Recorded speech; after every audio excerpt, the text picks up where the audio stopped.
HIV adalah singkatan dari Human Immunodeficiency Virus, yaitu virus yang melemahkan sistem kekebalan tubuh manusia.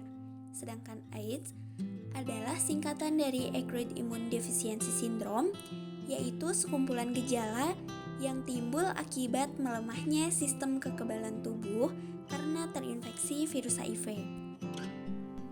Gejala umum HIV dan AIDS. Gejala umum HIV yang pertama adalah demam. Demam ringan merupakan gejala awal yang paling umum terjadi pada saat seseorang terpapar virus HIV. Demam ringan ini seringkali disertai dengan sakit tenggorokan, kelelahan yang ekstrim, dan pembengkakan kelenjar getah bening. Demam adalah reaksi dari sistem kekebalan tubuh sebagai akibat dari masuknya virus HIV ke aliran darah dengan jumlah yang berlipat ganda. Lalu yang kedua itu adalah ruam kulit.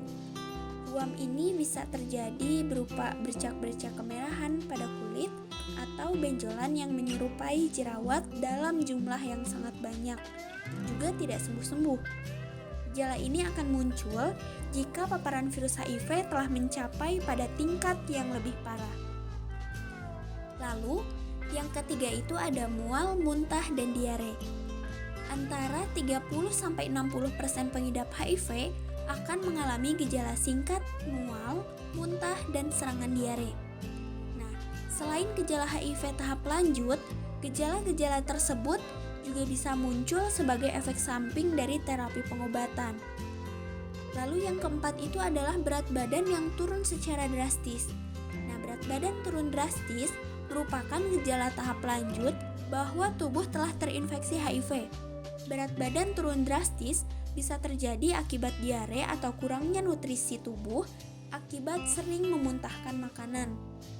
Kelima, ada batuk kering. Biasanya, batuk kering ini akan terjadi setelah 1 tahun terjangkit virus HIV, sekaligus menjadi tanda bahwa penyakit ini semakin memburuk. Bahkan penggunaan obat batuk sekalipun tidak dapat meredakan batuk akibat paparan virus HIV. Lalu yang keenam itu adalah kebingungan dan sulit konsentrasi. Masalah kognitif bisa menjadi tanda demensia terkait HIV. Selain mengalami kebingungan dan sulit berkonsentrasi, demensia terkait HIV juga dapat mempengaruhi memori dan masalah perilaku pasien, seperti misalnya pasien yang mudah marah dan juga tersinggung. Gejala ini diiringi dengan menurunnya kemampuan motoris tubuh seperti menjadi ceroboh, menurunnya koordinasi tubuh, dan bahkan hilangnya kemampuan untuk menulis. Stadium klinis HIV/AIDS. HIV terdiri dari 4 stadium. Pertama, stadium 1. Stadium 1 infeksi HIV berupa sindrom serokonversi akut yang disertai dengan limfadenopati persisten generalisata, muncul nodul-nodul tanpa rasa sakit pada 2 atau lebih lokasi, yang tidak berdampingan dengan jarak lebih dari sentimeter dan waktu lebih dari 3 bulan. Pasien stadium ini dapat tetap asimptomatik hingga bertahun-tahun, tergantung pada pengobatan. Status performa 1 aktif penuh dan asimptomatik. Kedua, stadium 2. Pada stadium 2, pasien dapat kehilangan berat badan kurang dari 10% massa tubuh. Resiko penyakit infeksi antara lain herpes, zoster, manifestasi minor mukokutan, infeksi saluran pernafasan. Status performa 2, simptomatik namun hampir aktif penuh. Ketiga, stadium 3. Stadium 3 HIV akan menyebabkan pasien kehilangan berat badan lebih dari 10% massa tubuh.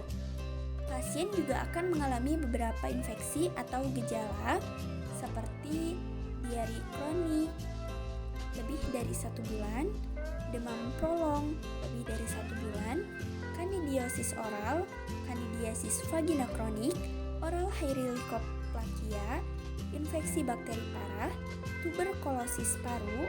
Status performa 3 berada di tempat tidur lebih dari 50% dalam 1 bulan terakhir. Yang terakhir, ada stadium 4. Pasien HIV stadium 4 mengalami infeksi oportunistik yang juga dikenal sebagai AIDS. Definisi infection antara lain bisa tuberkulosis, ekstrapulmoner, pneumonia pneumococcis, girovesi, meningitis streptokokal, infeksi HSV lebih dari 1 bulan, kandidiasis pulmoner dan esofageal, toksoplasmosis, cryptosporidiosis, CMV, HIV wasting syndrome, encephalopati HIV, sarkoma Kaposi, limfoma, dan pneumonia rekuren. Penularan HIV dan AIDS. Yang pertama itu melalui darah, misalnya transfusi darah, terkena darah HIV pada kulit yang terluka, jarum suntik, dan lain sebagainya. Lalu yang kedua itu melalui cairan semen, air mani, sperma, atau peju pria. Misalnya, seorang pria yang berhubungan badan dengan pasangannya tanpa menggunakan kondom atau pengaman lainnya, oral sex, dan lain sebagainya. Lalu yang ketiga adalah melalui cairan vagina pada wanita. Misalnya, wanita yang berhubungan badan tanpa pengaman, pinjam-meminjam alat bantu seks, oral seks, dan lain sebagainya. Lalu yang keempat itu adalah melalui air susu ibu atau ASI. Misalnya, bayi yang meminum ASI dari wanita HIV positif atau pria yang meminum ASI pasangannya, dan lain sebagainya. Adapun cairan tubuh yang tidak mengandung virus HIV pada penderita HIV positif antara lain saliva atau air liur atau air ludah, feses atau kotoran atau tinja, air mata, air keringat, serta urin atau air seni atau kencing. Pencegahan HIV/AIDS pada remaja. Yang pertama, menghindari kontak seksual dengan orang yang diketahui menderita AIDS dan menggunakan obat bius secara intravena. Yang kedua, tidak melakukan hubungan seksual dengan multi partner karena dapat memberikan kemungkinan lebih besar mendapatkan AIDS. Ketiga, tidak melakukan hubungan seksual yang dapat merusak selaput lendir rektal. Keempat, tidak menggunakan jarum suntik intravena secara bersamaan. Kelima, tidak melakukan donor darah bagi orang yang beresiko tinggi AIDS. Apa yang dimaksud dengan PMS atau penyakit menular seksual? Penyakit menular seksual atau PMS ini merupakan infeksi yang disebabkan oleh bakteri, virus, parasit, ataupun jamur yang penularannya ini terutama melalui hubungan seksual dari seseorang yang terinfeksi kepada mitra seksualnya. Penyakit menular seksual atau PMS ini merupakan salah satu dari 10 penyebab pertama penyakit yang tidak menyenangkan pada dewasa muda laki-laki dan penyebab kedua terbesar pada dewasa muda perempuan di negara berkembang, menurut Sarwono tahun 2011. Sedangkan menurut WHO tahun 2011, sebanyak 70% wanita dan beberapa persen pria yang terinfeksi gonore atau chlamydia mempunyai gejala yang asimptomatik. Antara 10% sampai 40% dari wanita yang menderita infeksi chlamydia yang tidak tertangani akan berkembang menjadi pelvic inflammatory disease. Penyakit menular seksual juga merupakan penyebab infertilitas yang paling sering, terutama pada wanita. Angka kejadian PMS dari 340 juta kasus baru yang dapat disembuhkan seperti sifilis, gonore, infeksi chlamydia, dan infeksi trichomonas terjadi setiap tahunnya pada laki-laki dan perempuan usia 15 sampai 49 tahun. Secara epidemiologi, penyakit ini tersebar di seluruh dunia. Angka kejadian paling tinggi tercatat di Asia Selatan dan Asia Tenggara, diikuti Afrika dan bagian Sahara, Amerika Latin, dan Karibean. Di Amerika, jumlah wanita yang menderita infeksi klamidial 3 kali lebih tinggi dari laki-laki. Dari seluruh wanita yang menderita infeksi klamidial, golongan umur yang memberikan kontribusi paling besar ialah umur 15 sampai 24 tahun. Penyakit menular seksual merupakan penyakit yang penularannya melalui hubungan seksual. Kejadiannya berkaitan dengan perilaku seksual yang tidak sehat dan tidak bertanggung jawab, seperti seks bebas. Siswa sekolah menengah atas atau SMA rata-rata itu berusia remaja, yaitu usia mulai memiliki kesadaran dan dorongan aktivitas seksual yang mulai meningkat. Hal ini menyebabkan siswa SMA menjadi golongan yang rentan terkena penyakit ini apabila tidak dilakukan pencegahan. Dalam Islam, perilaku seksual yang sehat telah diatur dalam Al-Quran maupun Al-Hadis. Di antaranya dalam Quran Surat Al-Isra ayat 32. Dan janganlah kamu mendekati zina. Itu adalah perbuatan yang keji dan suatu jalan yang sangat buruk. Hukum-hukum mengenai pergaulan antara laki-laki dan wanita yang bukan mahram ada dalam Quran Surat An-Nur ayat 30 sampai 33. Sedangkan hukum-hukum tentang pergaulan dan perzinahan ada dalam Quran Surat An-Nur ayat 1 sampai 3. Dan masih banyak peraturan tentang hubungan laki-laki dengan wanita dan akibatnya baik di dunia maupun di akhirat. Macam-macam penyakit menular seksual. Nah, penyakit menular seksual atau PMS yang banyak terjadi di masyarakat, diantaranya seperti yang pertama adalah gonore. Gonore atau penyakit kencing nanah merupakan PMS yang disebabkan oleh bakteri Neisseria gonorrhea. Penyakit ini ditularkan melalui hubungan seksual dari pasangan yang telah terinfeksi. Bakteri Neisseria gonorrhea ini akan berpindah melalui cairan vagina dan sperma. Gejala penyakit gonore pada wanita awalnya itu akan menyerang pada organ reproduksi wanita. Akibat lanjutnya akan terasa pedih saat buang air kecil, perdarahan setelah hubungan seksual, keluar nanah berwarna kuning, ataupun berdarah dari alat kelamin wanita. Perdarahannya ini tidak pada saat masa menstruasi dan terasa kram serta mual. Sedangkan pada pria, penyakit ini ditandai dengan keluarnya nanah saat buang air kecil yang disertai dengan rasa perih dan terbakar, juga disertai pembengkakan testis. Kalau gejalanya berlanjut, akan terasa gatal di anus dan rasa sakit saat mengejan yang disertai perdarahan pada tinja. Lalu yang kedua itu adalah sipilis. Sipilis atau biasa disebut dengan penyakit raja singa ini merupakan PMS yang disebabkan oleh bakteri Treponema pallidum. Nah, penyakit ini menular juga melalui hubungan seksual dengan seseorang yang telah menderita sipilis dan melalui kontak kulit yang terinfeksi. Sipilis ini juga dapat ditularkan melalui seorang ibu hamil kepada bayi yang dikandungnya. Nah, penyakit sifilis pada awalnya itu menyebabkan luka yang menyakitkan yang disebut dengan Crankcase. Rasa sakit ini akan muncul di sekitar kelamin, bibir, lidah, dan bagian tubuh lainnya. Lalu, penyakit ini akan menyebabkan timbulnya bintil-bintil merah di kulit, terutama di telapak kaki dan telapak tangan. Sakit di kepala, luka di leher, dan pembengkakan kelenjar menjadi indikasi penyakit ini.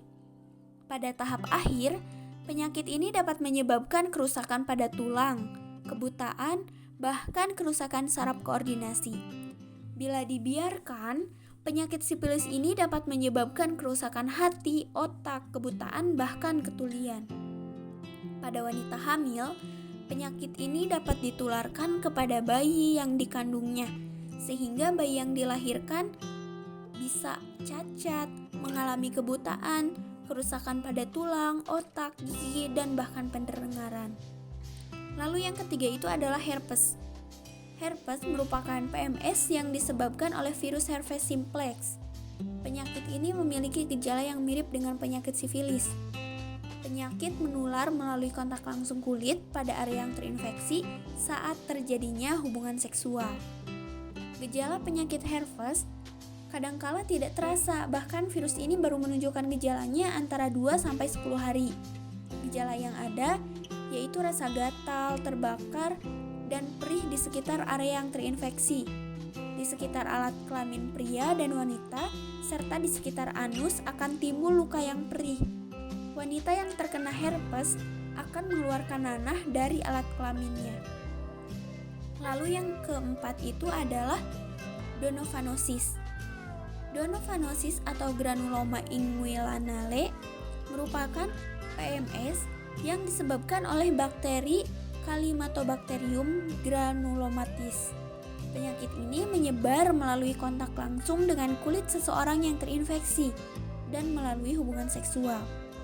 Penyakit ini menyebabkan benjolan di sekitar area kelamin dan lama-kelamaan akan merusak jaringan pada organ kelamin tersebut. Lalu bagaimana cara kita untuk mencegah PMS ini? Ada upaya pencegahan, di antaranya ada 2 cara untuk menolong mencegah terjadinya infeksi PMS. Cara yang paling meyakinkan adalah tidak mengadakan hubungan seksual sama sekali dengan upaya yang disebut dengan pemantangan. Jika upaya pemantangan bukan pilihan yang dianggap mudah, praktik-praktik hubungan seksual yang aman harus diterapkan. Nah, hal tersebut diantaranya seperti tidak mengadakan hubungan seksual dengan sembarang orang. Pasangan suami istri usahakan selalu memakai alat kontrasepsi saat berhubungan seksual.